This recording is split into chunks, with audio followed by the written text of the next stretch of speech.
During the January transfer window, I saw a fairly viral social media post questioning why so many of the most expensive football transfers were failures, with this screenshot attached to illustrate the point. At the time, I didn't think much of it. The primary reason, I thought, which seemed pretty self-explanatory to me, was that with a massive transfer fee comes massive, and often unrealistically massive, expectations, along with far greater scrutiny of everything that player does, or, in some cases, doesn't do. Take someone like Andy Robertson. When he first arrived at Liverpool, fresh off the back of getting relegated for a second time at Hull City, for an initial fee of just £8 million, with £4 million in future add-ons, very little was expected of him. When he began the season as Alberto Moreno's deputy, therefore, no one was particularly surprised. And when he finally started getting regular first-team opportunities, expectations were fairly low. That gave Robertson the room to grow and gain confidence at a new club, to make one or two mistakes without people immediately labelling him as the worst signing of the century, and eventually for him to develop into a world-class fullback, and to be heralded as an outstanding signing. Contrast that with Paul Pogba, whose every move at Manchester United has been scrutinised and critiqued to the nth degree since his record-breaking £89 million move to Old Trafford. The price tag that Pogba commanded, particularly since he was returning to Manchester United, I think, meant that anything short of 20 goals and assists and a Premier League title in his debut campaign would see him branded as a waste of money. Pogba's haircuts and fashion choices quite literally commanded more column inches and investigation than Andy Robertson's performances during their respective debut campaigns at Liverpool and Manchester United. And whilst the Frenchman certainly has not justified the enormous fee that Manchester United paid for him, which he also has no say in, it is worth pointing out, perhaps in the circumstances that I just described, that should come as little surprise. So that was my logic. I felt that it was a pretty straightforward explanation, so I just kept scrolling until I found something to get annoyed about before putting my phone down and taking that frustration out on entirely innocent loved ones and those closest to me, like the terrible human being that I am. But then a couple of weeks ago, I made a video taking a look at the best signing every season during the Premier League era, so over the last 30 years. Go check it out if you haven't already seen it. It is an absolute belter if I do say so myself. But in writing and researching that video, I noticed something interesting. Many of the very best transfers in the earlier years, so let's say 15 years ago or more, were actually mega deals at the time, such as Roy Keane to Manchester United, Dennis Bergkamp to Arsenal, and Alan Shearer to Newcastle United, all three of which set British record transfer fees. But in more recent seasons, it tended to be cheaper signings, relatively speaking, like Kante to Leicester, Son to Tottenham, and Bowen to West Ham that stood out. And that got me thinking, maybe I was wrong. I know, I can hear you. Surely not, Alfie, you're never wrong. And normally I would agree. But on this occasion, you know what? I'm not so sure. It does seem as though the proportion of hugely expensive transfers not working out over the last 5 years is unprecedented, and isn't the result of inflated expectations that come with a big transfer fee alone. So, having initially dismissed the question, now I want to ask, and attempt to answer, why are the most expensive signings in recent years so often failures? Right, first things first, we ought to very quickly address whether the statement of fact which is implicit in the question is actually accurate. These are the 10 most expensive transfers of all time, and here you have the top 25. Of the top 10, which actually includes 12 signings, all occurred within the last 10 years. The oldest being Gareth Bale's 2013 move to Real Madrid, and all but 2 happened since 2017, so within the last 5 years. I don't think that it would be reasonable to state, without any shadow of a doubt, that all 10 have been absolute failures. But nor do I think that you could describe any of them as having been certified brilliant signings. The best signing, on the face of it, would have to be Kylian Mbappe. I suspect most of you would agree, given his age, ability, and performances since signing for PSG. Even for £163 million, which sounds absurd, Mbappe was probably worth that to PSG 4 years ago. He has since scored 171 goals in only 217 games in the French capital, and now aged 23, he is either already in some people's eyes or is at least well on course to becoming the best player in the world. The reason why I still don't think that you can call Mbappe a bona fide brilliant signing with absolutely no caveats is because PSG very nearly lost him for absolutely nothing this summer, in which case you would have to question whether his time at the club was actually worth £163 million, particularly with PSG having failed to get their hands on the Champions League, and the only way in which the club could convince him to stick around for another few years was by offering him a £100 million sign-on fee, around £1 million a week, and the option to become the president of France, should he wish, when his current deal is up. Alright, I made the last one up, but the alleged terms of the deal are pretty absurd, and I think that has to factor into the perception of Mbappe as a PSG signing long term, even if he is still the best signing in that list. Others, such as Philippe Coutinho and Antoine Griezmann to Barcelona, Eden Hazard to Real Madrid, and already, you would be tempted to say, Romelu Lukaku to Chelsea, have been an unmitigated disaster to date, and may well go down as some of the worst transfers of all time. It is worth noting that I did just name a third of the entire list right there, without a second thought.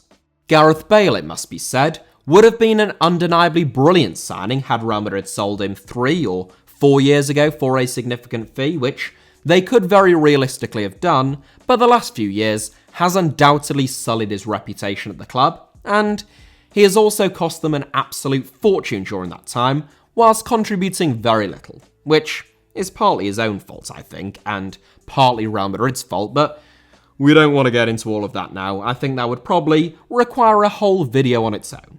Bring in the entire top 25 rather than just the top 10, and you do have some absolutely outstanding pieces of business, such as Luis Suarez to Barcelona and Cristiano Ronaldo to Real Madrid. Though, it is worth noting that they are among 2 of the oldest transfers in there. And you also have some real stinkers, whether that be Maguire to Manchester United, Pepe to Arsenal, or Kepa to Chelsea. The Premier League covering itself in glory there. All things considered, I would say that it is a little hyperbolic to claim that all of the most expensive signings in recent years have been failures, but certainly there is a broad trend of them being disproportionately unsuccessful, and there is, without any shadow of a doubt, an inordinate number of grievously substandard signings in there. In simpler terms, overall, it's pretty bad. But why has that been the case? The first thing to consider when looking at those signings is to ask the question, why were they signed? The obvious answer would be to improve the team in some sense, otherwise, what would be the point in signing them? And whilst no doubt the 8 teams who signed those 12 players did feel those players would improve their teams, was that always their sole or even their primary motivation? In very few instances do I think you could argue that it was the only consideration. Starting with the biggest deal of the lot, Neymar's signing was tied up not just in internal club politics, but in the politics of an entire nation. The state of Qatar, it was widely reported at the time, wanted to sign Neymar not only because he is one of the best players in the world, but to prove a point. Firstly, to send out a message that PSG, who weren't even the French champions at the time, and had been knocked out of the Champions League by Barcelona in the round of 16 the previous season, despite winning the first leg 4-0, as Neymar himself scored twice in the 88th and 91st minutes in a tie that Barcelona battled back to win 6-5 on aggregate, that PSG and the state in Qatar was still able to go out and pluck one of the best players in the world from one of, if not the biggest club in the world, with no questions asked.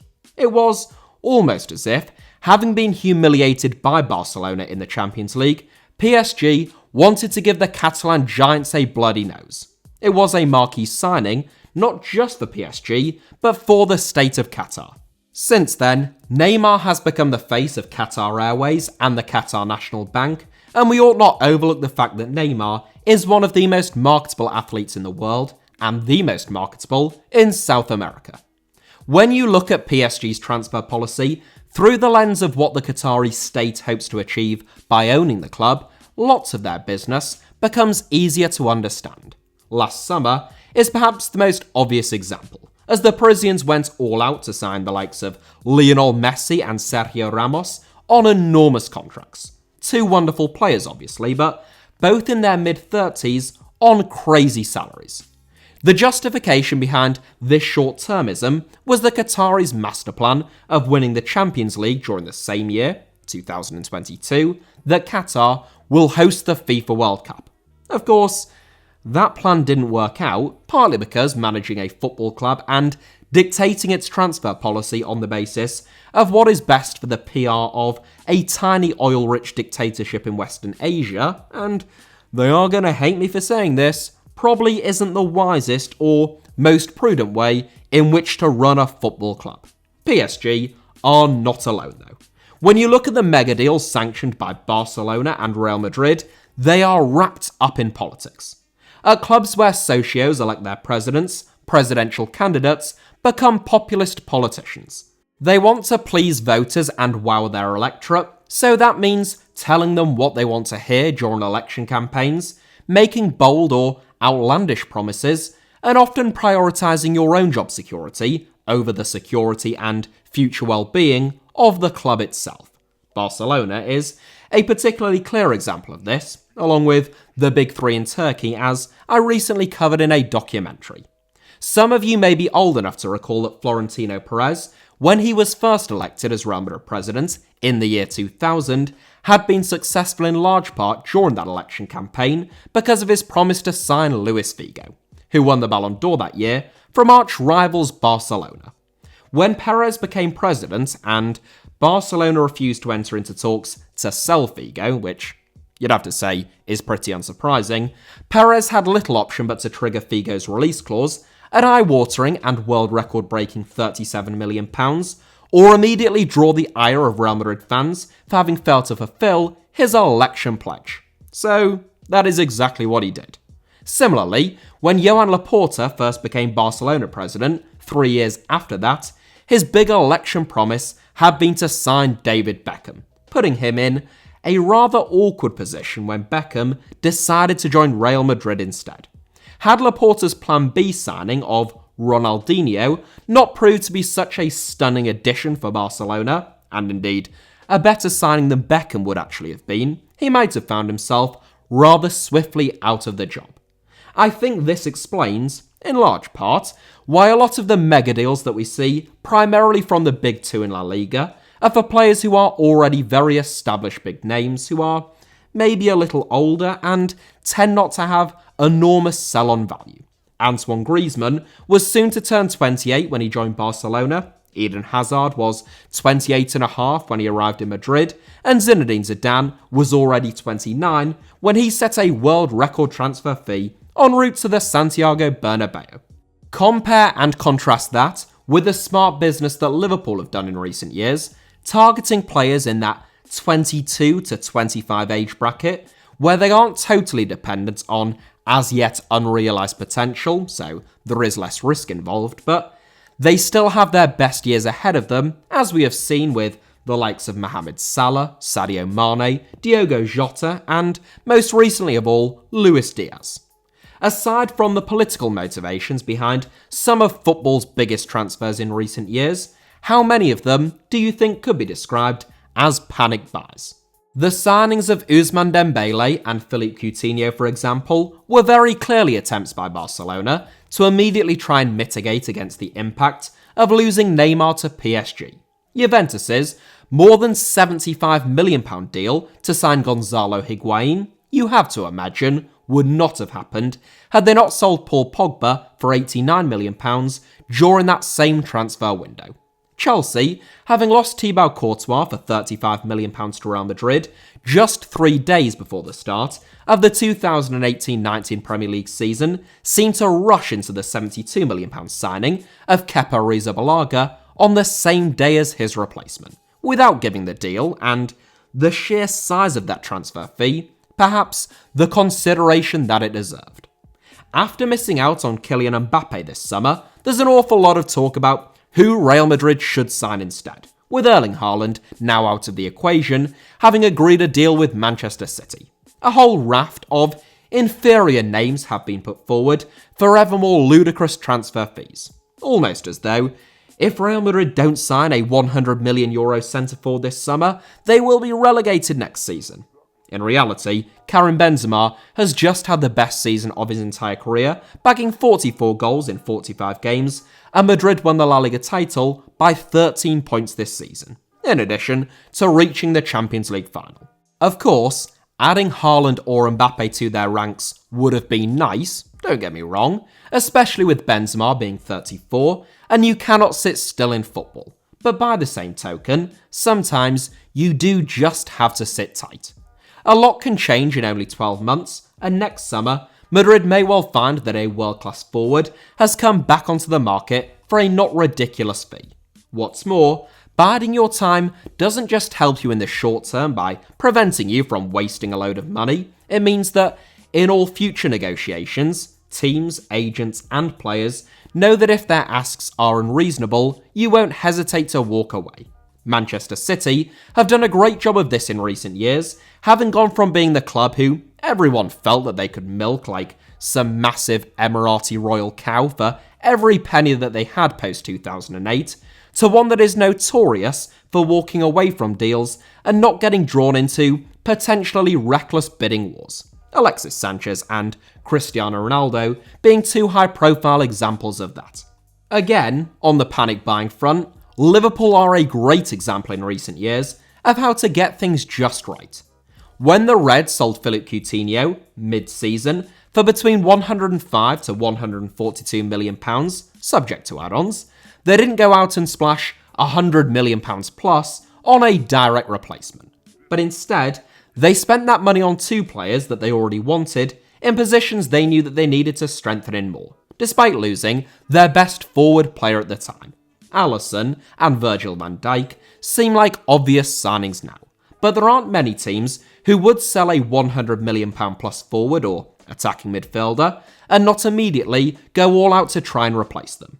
Liverpool didn't just hold off on signing an immediate replacement, you could argue that they never signed a direct replacement for the Brazilian at all. They just found a new and even more effective system that suited the players they had, one which actually no longer would have particularly suited Coutinho. I mentioned at the beginning of this video about expectations and how I originally felt that explained, in large part, why extremely expensive signings were so often deemed to be failures, until I realised that hasn't always been the case. But it is worth pointing out that expectations have undoubtedly changed over the years. And by changed, I do partly mean that they have risen dramatically. Zinedine Zidane, who absolutely smashed the world transfer record in 2001 when he joined Real Madrid for £46.6 million, is widely regarded as having been a very good signing and a Real Madrid legend. However, for all of his talent, which was obviously enormous, I'm not sure that he would be viewed in those same exact terms had he been signed in 2021, rather than 2001, and had exactly the same experience at Real Madrid. Zidane spent 5 years at Real Madrid, he played 230 games, and he won 1 La Liga title and 1 Champions League. When he left the club in 2006, Zidane retired from football, which meant that he left Madrid after 5 seasons for nothing. During that time, Zidane didn't make the top 3 of Ballon d'Or voting once. Compare that with Neymar's transfer to PSG, which broke the world record fee in similarly stunning and emphatic fashion. Neymar has also spent 5 seasons, to date, at PSG, though he is likely to either stay beyond that or depart for a fee of some kind, and in 144 games for the Parisians, Neymar has made 160 goal contributions, lifting 4 Ligue 1 titles and 7 other trophies. The only real difference between the two, on that front at least, is that Zidane did win the Champions League at Real Madrid and Neymar hasn't in Paris, yet the difference in how they are perceived could not be much more emphatic. That brings us to another key difference in perception now compared to in previous years, with far more importance being put on statistics and on both team and individual trophies and awards these days. It is no longer enough to simply be brilliant and look brilliant as Zidane did. I mean on the ball though, he certainly always suited a shaved head. Now you need to be in the top 5 or top 3 for goals, assists, or failing that, you'd best at least be topping the old chances created chart, so then you can at least blame your teammates for your assist numbers not being off the scales. Winning domestic trophies alone, even if that is a La Liga or Premier League title, simply is not enough in the eyes of some for elite level players at elite level football clubs. Consequently, huge weight is put on winning the Champions League for these players and teams, which of course only one team can win each season. I have no doubt that if Ronaldo, Luis Nazario de Lima or Zinedine Zidane played now, and not 20 years ago, there would be far greater discussion around Ronaldo's lack of Champions League crowns. Ronaldo never won the Champions League, and indeed, his lack of actual Champions League goals and appearances, just 14 goals and only 40 games to be specific, and much more criticism of Zidane's relatively modest output in terms of goals and assists compared to contemporaries of his like Gerrard, Lampard, and a little bit later Kaká. Ronaldo, in fact, only ever won 1 league title throughout his entire career, in addition to never getting his hands on the Champions League. Meanwhile, Zinedine Zidane never scored as many goals as the 13 that Mason Mount bagged at Chelsea this season throughout his 17 seasons in the game. And Mount, aged 23, has already won the Champions League as many times as Zizou ever did. For the avoidance of doubt, since I would hate for there to be any confusion on this, I am not comparing Mason Mount to Zinedine Zidane, or casting any aspersions about either Ronaldo or Zidane, who are 2 of the greatest players of my lifetime. Quite the opposite, in fact.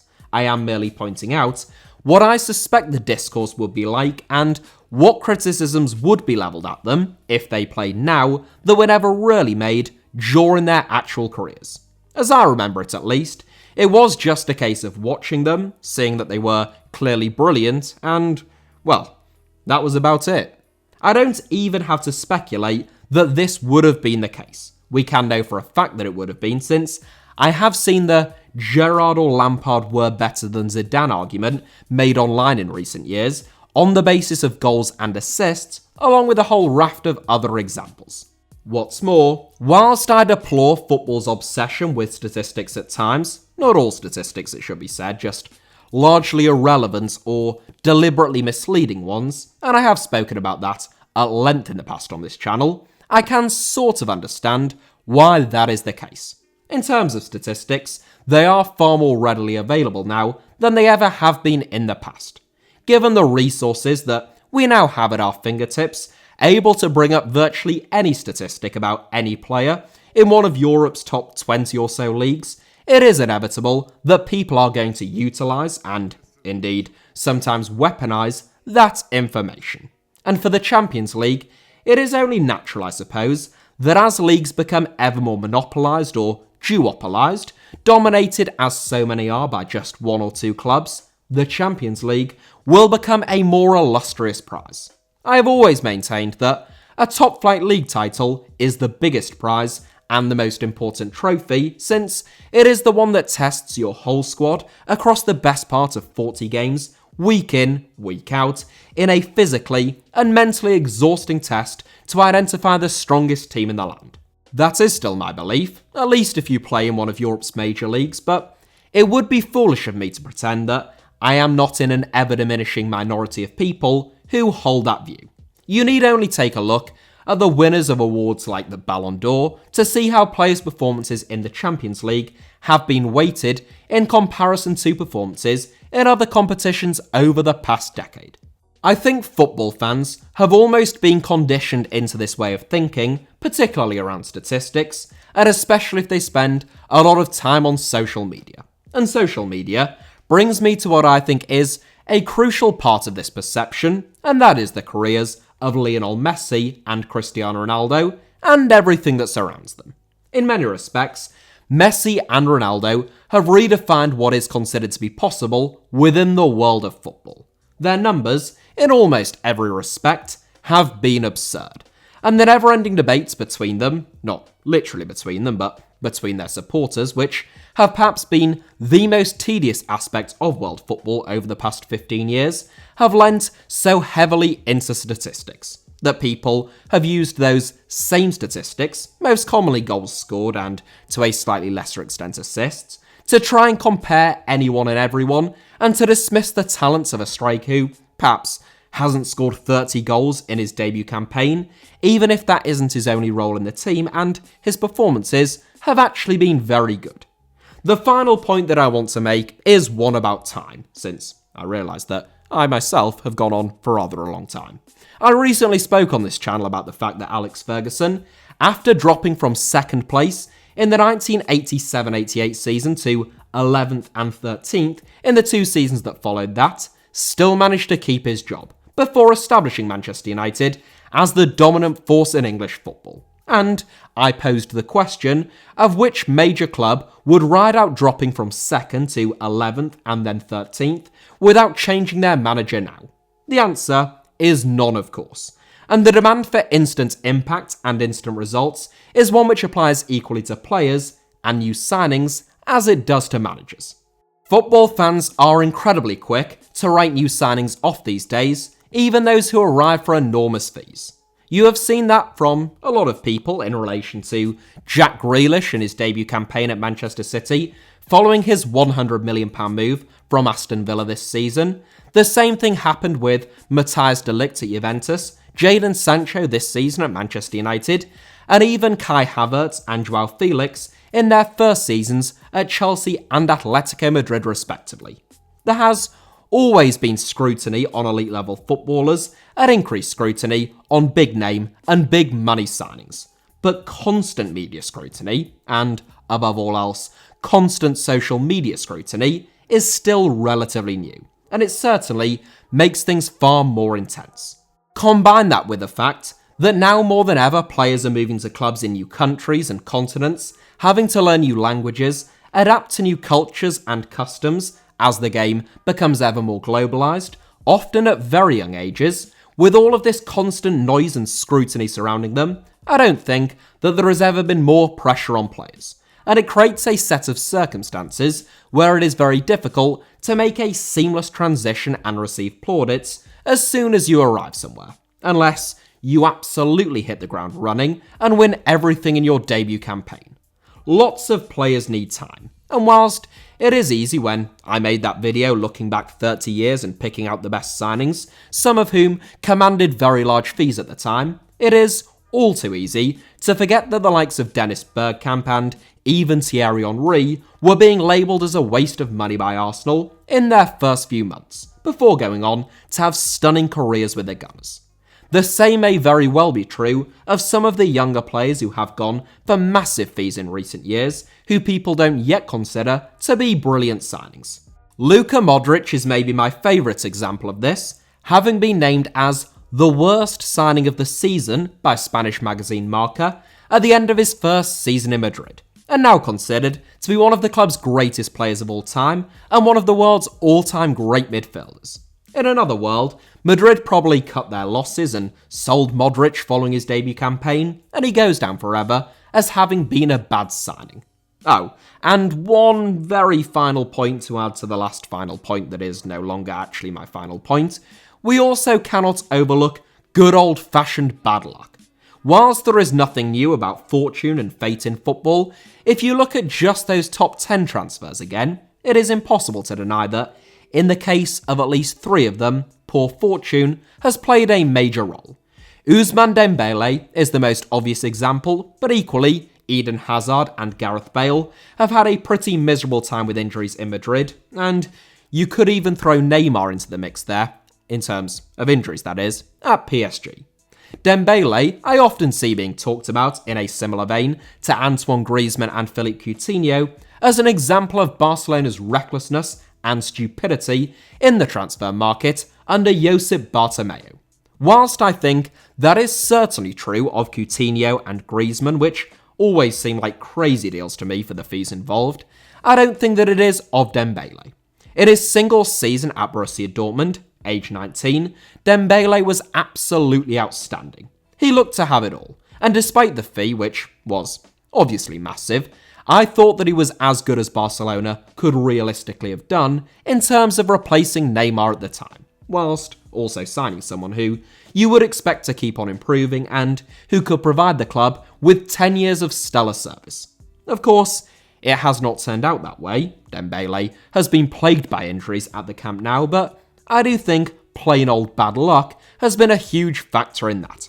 To conclude, I suppose the TLDR would be that there has been a big shift in both the way in which teams conduct their transfer business, with a focus sometimes having drifted solely from improving the team. There is more pressure and scrutiny on those players around the clock than ever before, and also a shift in what is actually expected of them and how success and failure is defined, and that change in circumstances and change in perception have combined to create the situation around mega deals that we currently find ourselves in. That is it for today's video. I hope you enjoyed it. I know it's a long one. It was especially long for me as my neighbour has decided to have an extension, which is absolutely brilliant when you're recording. Really convenient. Love it. Love it. Looks great. Good for him. Anyway, thank you all very much as ever for watching. I hope that you enjoyed it. If you did enjoy the video, why not hit the like button? You can also let me know your thoughts down below in the comments, and do make sure that you're subscribed and have notifications turned on, of course, for HITC Sevens. You can also find me on social media and follow me on either Twitter or Instagram via the username @HITC Sevens on both, should you wish to do so.